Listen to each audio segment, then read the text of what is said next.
तमाम कामयाब लोगों को मेरा सलाम, क्योंकि एक ना एक दिन हम सब ने ही कामयाब होना है। सिल्वेस्टर स्टेलोन की कहानी का जो सबसे बड़ा लेसन हमें सीखने को मिलता है वो है मैसिव एक्शन। सिल्वेस्टर स्टेलोन की कहानी को जानने के बाद हमें पता चलता है कि लॉ ऑफ अट्रैक्शन कभी भी लॉ ऑफ एक्शन के बगैर काम नहीं करता। सिल्वेस्टर का बहुत ही पुराना और इम्पोर्टेंट इंटरव्यू है टोनी रॉबिन्स के साथ, जिसमें वो बताते हैं कि जब एक मरतबा मैंने एक्टर बनने का डिसीजन लिया तब मेरे दिमाग में आउटकम फिक्स था, यानी नतीजा फिक्स था कि मुझे तो एक बेहतरीन एक्टर बनना है। वो कहते हैं कि उस वक्त न्यूयॉर्क में तकरीबन 250 एजेंट्स थे और मैं हर एक एजेंट्स के पास तकरीबन 8 से 9 मरतबा गया, लेकिन रिजल्ट्स नहीं आया। जब रिजल्ट्स नहीं आए तो मैंने अपनी अप्रोच बदली। एक मरतबा शाम 4 बजे से लेकर सुबह तक मैं एक एजेंट्स के घर के बाहर बैठा रहा।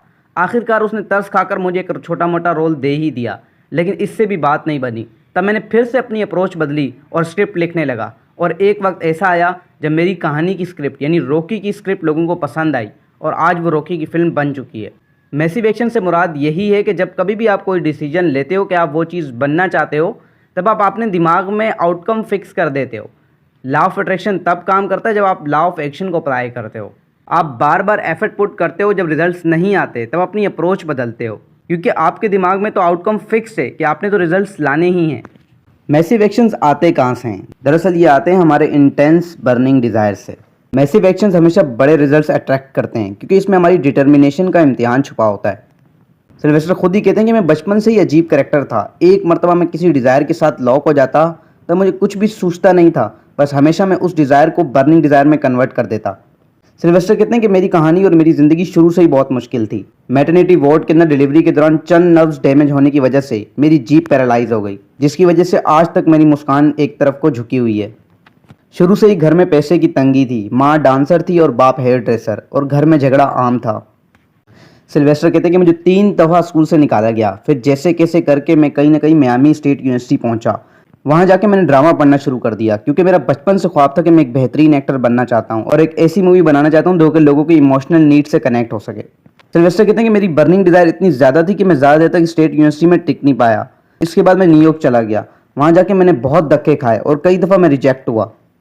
सिल्वेस्टर कहते हैं कि कई दफ़ा रिजेक्ट होने के बाद जब मेरी फाइनेंशियल हालत बहुत ख़राब थी, तब मेरी बीवी मुझे समझाती थी कि तुम कोई जॉब करके सेटल क्यों नहीं हो जाते। सिल्वेस्टर कहते हैं कि ऐसा नहीं था कि मैं कुछ कर नहीं रहा था। हाँ, बीच बीच में छोटे मोटे काम मैं कर रहा था, लेकिन मैं अपने सपने के साथ कभी भी समझौता नहीं कर सकता था। अगर मैं जॉब करके सेटल हो जाता तब मेरी भूख ख़त्म हो जाती। Hunger was my biggest advantage. Sylvester कहते हैं कि जब बात नहीं बनी तब मैंने अपनी अप्रोच बदल दी। मैं लाइब्रेरी जाके घंटों क्लासिक लिटरेचर पढ़ता और स्क्रिप्ट लिखने के बारे में सोचता रहता। इसी लाइब्रेरी में एक दिन मैंने मोहम्मद अली और चैक वेपनर की फ़ाइट देखी। चैक वेपनर कमज़ोर खिलाड़ी होने के बावजूद मोहम्मद अली के सामने 14 राउंड तक टिके रहे और एंड में मोहम्मद अली को नॉकआउट कर दिया। बस ये देखते ही मेरे दिमाग में इमेजिनेशन का फव्वारा फट गया और मैं घर आके तकरीबन 20 घंटे तक लगातार रॉकी की स्क्रिप्ट लिखता रहा। 3 दिन 20 घंटे लिखने के बाद मैंने रॉकी की स्क्रिप्ट को तैयार किया और जहाँ जहाँ ऑडिशन देने जाता इस स्क्रिप्ट को भी छोड़ता जाता।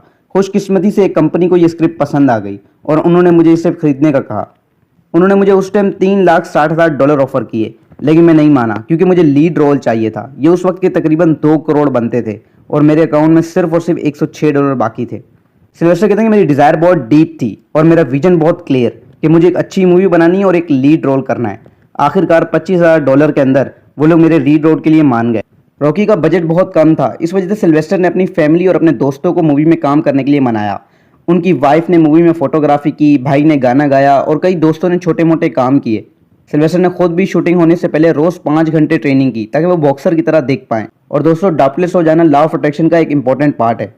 Conscious awareness about thought is an important process of law of attraction. Sylvester कहते हैं कि जब एक दफ़ा मैं डाउटलेस हो गया तब मैंने मेरा क्या होगा, मेरे फ्यूचर का क्या होगा, इसकी टेंशन छोड़ के इस बात पर ध्यान दिया कि मुझे लोगों को अपने काम से इंस्पायर करना है। सिल्वेस्टर कहते हैं कि फिर मैं इस सपने की तरफ खींचता चला गया। मैं नहीं जानता कि इतनी मेहनत मैंने कैसे की, लेकिन एक मरतबा जब मैंने इस सपने के साथ लॉक हुआ तब मेरी कहानी की वजह से यानी रॉकी की वजह से लोग इससे इंस्पायर हुए। रॉकी के रिलीज होते ही लोग उसकी इमोशनल स्ट्रगल से कनेक्ट हो पाए और रॉकी एक सुपरहिट फिल्म रही।